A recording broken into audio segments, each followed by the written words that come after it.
Welcome to the control lever and switch function and operation video. Here we will take a closer detailed look at the control levers and control switches and their functions. We will start with the work equipment control levers. Looking at the left-hand controls, we will start with the ripper control lever. By pushing this lever forward, the rear ripper will lower and engage the ground. Pulling this lever rearward will lift the ripper upward. Next is the blade tilt lever. Pushing this lever forward will tilt the blade in a forward motion. Pulling this lever rearward will tilt the top of the blade back in a rearward motion. The lever in the left rear corner of the controls is the left-hand blade lift control lever.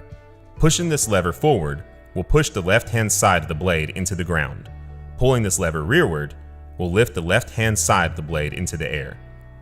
The center lever in the rear is the blade side shift control. Pushing this lever forward will side shift the blade to the left side, while pulling this lever rearward will side shift the blade to the right side. The fifth lever we will discuss is the blade rotation control lever. Pushing this lever forward will rotate the blade to the left, or counterclockwise from an aerial view. Pulling this lever rearward will rotate the blade to the right, or clockwise from an aerial view.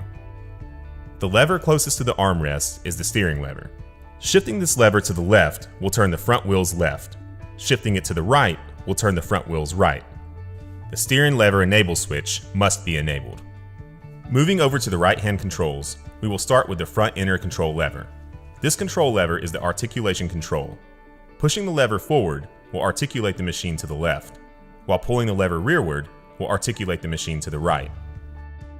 The machine is equipped with the Stop at Center feature. This feature will allow the operator to come back to center without having to feather the controls. Once center is achieved, the lever will need to be released and then re-engaged in order to keep articulating.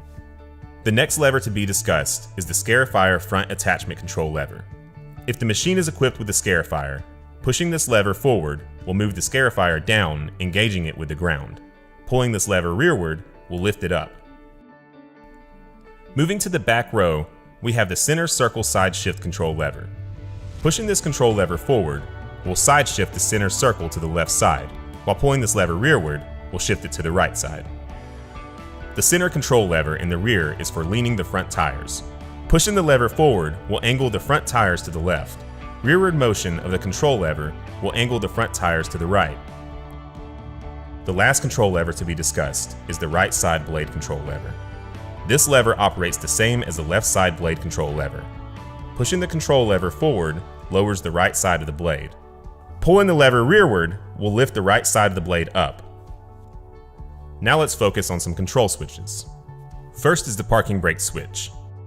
This will disengage the parking brake. Next is the shift lever. This lever is used to select a gear range from the transmission.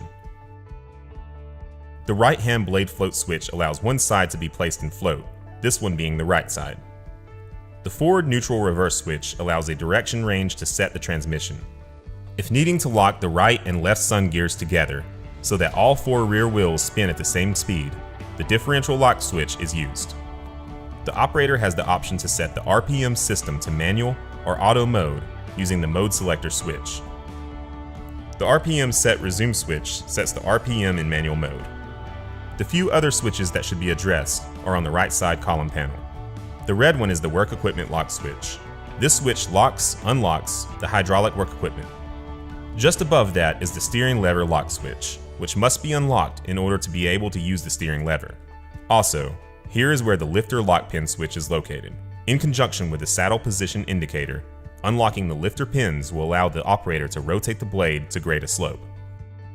The last three switches are the blade lift accumulator switch, the transmission mode switch, and the power mode switch. The blade lift accumulators will allow the cylinders to absorb an unexpected shock. The dual mode transmission switch allows the operator to choose between manual and auto mode of the transmission. The last switch is the power mode switch. Two modes can be chosen: power mode and economy mode. This concludes the control lever and switch function and operation video for the GD655-7 motor grader. For more information, please refer to the operation and maintenance manual or contact your local distributor. You may also visit us at www.komatsuamerica.com. Thank you for choosing Komatsu products.